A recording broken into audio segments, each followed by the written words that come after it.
Hello everyone, welcome back to my channel, and in this video I will continue the hand feeding of the two cockatiels you saw in my previous video. But this time I want to show you the method I use the most when I feed my cockatiels, and it is using a syringe with the tube attached to the end of the syringe.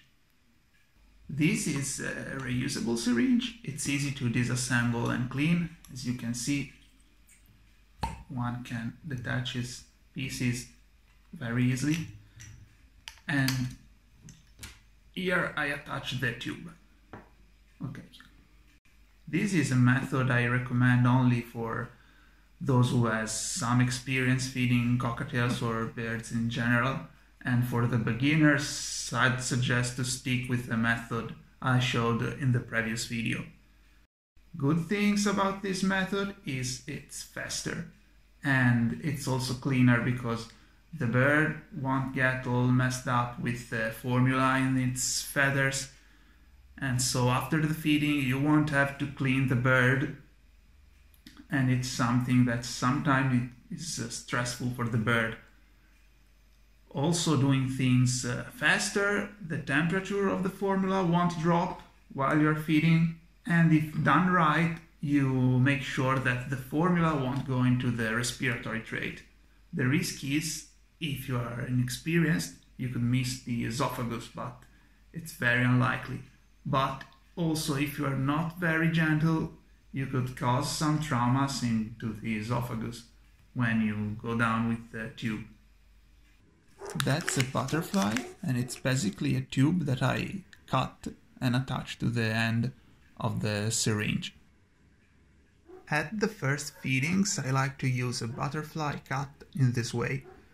It's supposed just to teach to the bird that the formula comes out the butterfly, and it's not swallowed whole like it's going to happen later. This thing just entered the beak, and it works like a syringe without the butterfly. It's just to let the bird know. Something with this shape could cause traumas in the throat of the bird, so I just use it to drop food on the tongue inside of the beak, not deeper. And later on, the bird will learn that the food comes out of the tube, so it will try to swallow the tube, and here comes a longer tube with a smooth and regular ending, so it doesn't cause traumas in the throat. At this stage, I can feed them a more dense formula, like this.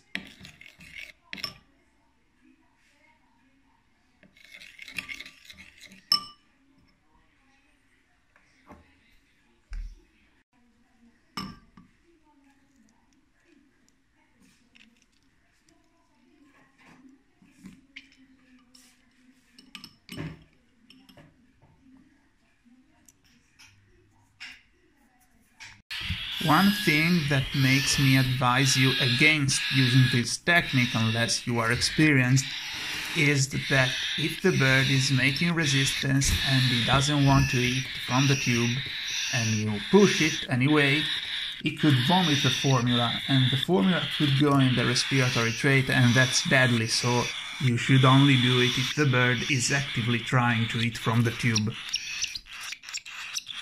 Now, these two birds already learned how to eat from the long tube, so I'm putting here a link of one of my older videos where I was feeding a bird with a short tube. And you can see that the bird will soon get that the food comes out of the tube, and after a few feedings, 2, 3, he will jump on the tube like these two guys are doing.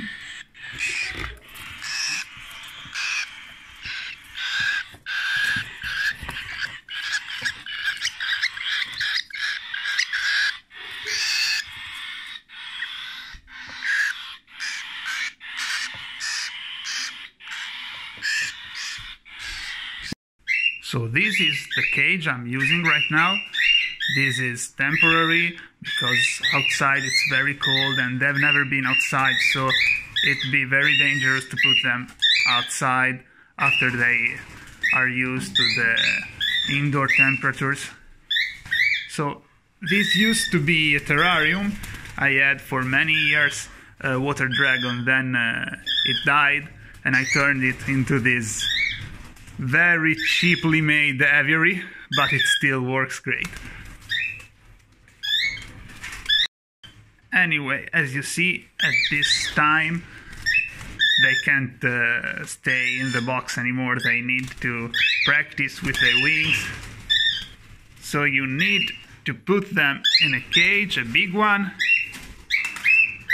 and let them get outside every time you can. So they grow up strong, they grow up using their muscles, and they learn how to fly properly. They still can't eat on their own. I'm starting to let them know the seeds and the food. Sometimes they try to give a taste, but I've never seen them actually eating. They are still so young. Now it's time to eat for them. What are they doing? Now when they are a bit more grown up, I just open it from here and they will climb and get on the end, but now they can't do it, they are not so coordinated, so I have to open it all.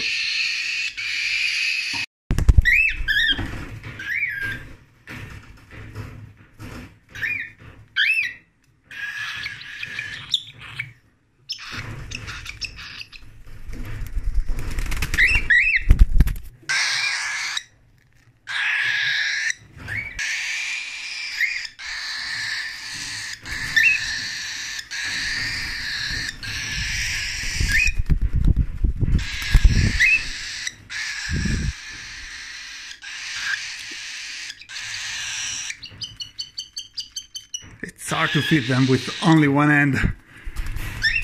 Okay. It was 10 milliliters for each one.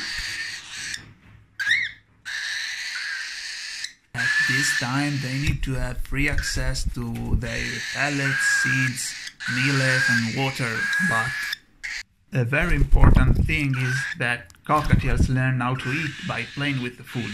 And they play with the food if they are happy and if they're not starving, so don't try to starve the bird to motivate it to eat by its own, because it won't work. If the bird is crying loud, if the crop is empty, you just have to feed the bird, and you will see that it will take very short time for the bird to gradually stop crying and eating by its own, but you have to respect its times. Well, anyway, and feeding a cockatiel is not just giving them the food, you also have to spend a lot of time with them while they are young, so they grow up being friendly with humans.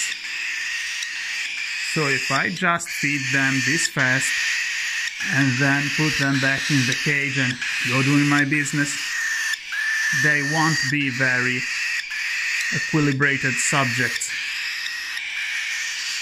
I have to keep them out, cuddle them, touch them, so they grow up being used to it. There are a lot of cockatiels out there that are scared of the ants, and if you try to catch them like this, they'll fly away. And one of the reasons why it happens is because while they were being raised, the breeder didn't touch them enough, didn't interact with them enough. Maybe just give the food and went away. And so the result is a scared cockatiel, and that's not what we want to get. So what I suggest is to play with your cockatiels. Before and after feeding, you have to touch them, grab them, touch the wings, so they get used to it. And as they grow up, they are socialized and they are a good bird to play with, to cuddle, and to enjoy.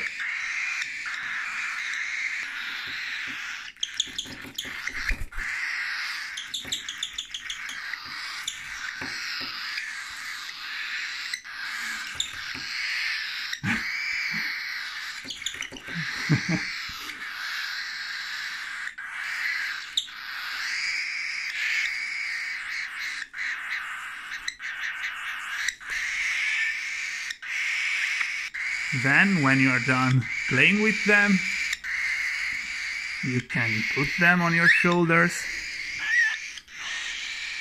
so they learn to stay on the shoulder and to relax. And finally, when you are done, you put them back in the cage and let them sleep and digest. Well guys, that's all for the how to unfeed a cockatiel video. I hope you enjoyed and you found it useful, and see you soon on my channel for new videos.